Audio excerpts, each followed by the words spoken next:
Welcome back to Between the Ashes, the Growing Silence here on Paladin Gaming. This message succeeds the 9th mission. It was waiting for us on mission exit. External message. Warning, this message originates from an external source. Source, alias at pendergastfreight.reg. Welcome back, Commander. I've heard about your excursion to the STX base. From what I've heard, a lot of innocent people owe you their lives. When I came aboard this station, your team agreed to not look too hard into my past. I thought it was a surprisingly reasonable perspective. Still, I think it's an open secret that I may not have adhered 100% to the letter of every GTA trade regulation, let's say. I hope you can understand why. Everything I've done in Regulus and Sirius was for the benefit of the common people. Hamid and I have got 2 little kids back home. I just want to leave behind something better for them. If that means some amount of moral compromise, that's just the hand the Alliance dealt us. I don't know if you can believe that. I do know the GTA's stance on my home system. I came out here because a lot of people were worried about crackdowns and sanctions, the kind that'll piss all over the average citizen and don't do anything about the systemic problems. If we get out of here, I hope you can remember what I said. That's all, Commander. I'm sure you've got somewhere important to be. Indeed. And while we're at this, let's check the newsroom. Alright, we have 2 new news articles and 1 editorial. We'll read those real quick. New, Antares celebrates anniversary of Shivan defeat.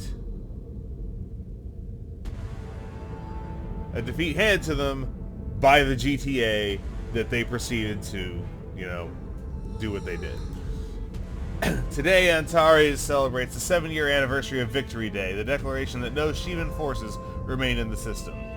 The destruction of the SD Demiurge by the GTD Minnow and PVC Assurance was an important step in cleaning up after the destruction of the SD Lucifer, and the official start of Antares' post-war reconstruction. In a surprising turn of events, the Antares Federation's embattled Interior Secretary, Caleb Ehan, was chosen to give the Remembrance Address, which the Allied Embassy in Antares described as contemplative, respectful, and apolitical. Some have speculated that Ehan has been trying to realign himself with Antares' growing moderate party, which has made increased trade and cooperation with the GTA a central piece of its platform. If so, Ehan's speech may be an attempt to distance himself from his previous firebrand rhetoric, which is widely regarded as a key factor in the uprising. Others argue that Ehan may be trying to avoid censure or that his speech was motivated simply by personal reasons. I don't trust him and never will. Okay. And controversial GTA officer missing. Colonel Nimura, formerly of Galactic Terran Intelligence, is missing. A controversial figure, Nikmura's involvement with the GTI rebellion was suspected but never proven. Nikmura ultimately resigned his commission as part of an agreement with Alliance prosecutors and moved to Antares, where his experience in automation could be put to use. Oh.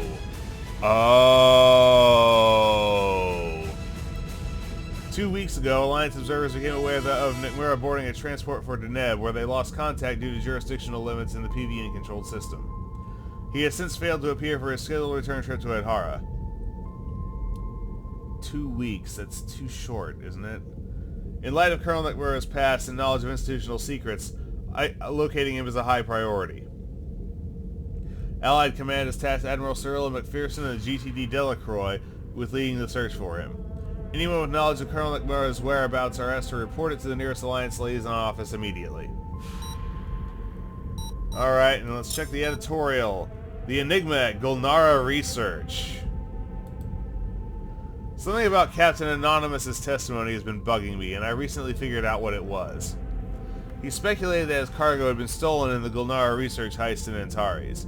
Suppose that's true. How did his clients hear about it?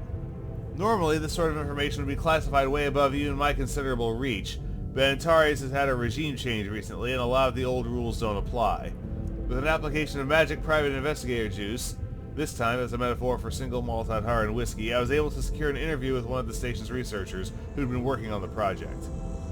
Well, it's exactly what I'd come to suspect. They've been asked to take a look at some archaeological specimens, a weird mix of ancient tech, Shivan tech, and a few systems no one could positively identify, just like the good captain told me. Their working theory is that the ancients started using captured Shivan equipment, which isn't that strange when you think about it. Our own fighter shields are technically just that. They just couldn't figure out what it was supposed to do before the heist robbed them of their chance. Now here's where things get really good. See, I'm not the only one interested in how some pirates heard about classified Shivan research. After the heist, the station staff audited all their systems and eventually found a secure comms channel that shouldn't be there.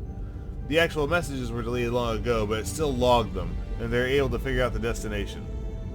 They were going to Felicity Station in Regulus, Syndicate territory. Boom.